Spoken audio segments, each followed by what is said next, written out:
গাড়ি দুর্ঘটনায় মারা গেছেন গ্র্যামি মনোনীত হলিউড সঙ্গীত শিল্পী অ্যাঞ্জি স্টোন।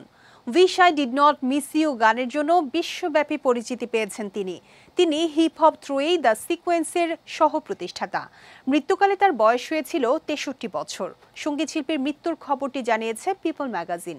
এদিকে স্টোনের একজন প্রতিনিধিও মৃত্যুর বিষয়টি নিশ্চিত করে জানিয়েছেন যে ১ মার্চ গাড়ি দুর্ঘটনায় তার মৃত্যু হয়েছে। তাছাড়া তার মেয়ে লেডি ডায়মন্ড সামাজিক যোগাযোগ মাধ্যমে খবরটি শেয়ার করে লিখেছেন, আমার মা চলে গেছেন। অ্যাঞ্জি স্টোন একজন সফল গীতিকারও ছিলেন।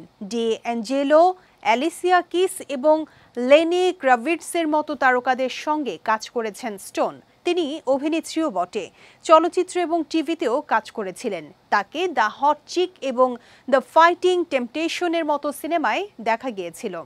এই সঙ্গীতশিল্পী 10টি একক অ্যালবাম প্রকাশ করেছিলেন, তার মধ্যে 3টি গ্র্যামির জন্য মনোনীত হয়েছিল। স্টোনের জন্ম 1961 সালের 18 ডিসেম্বর কলম্বিয়ার এসসিতে।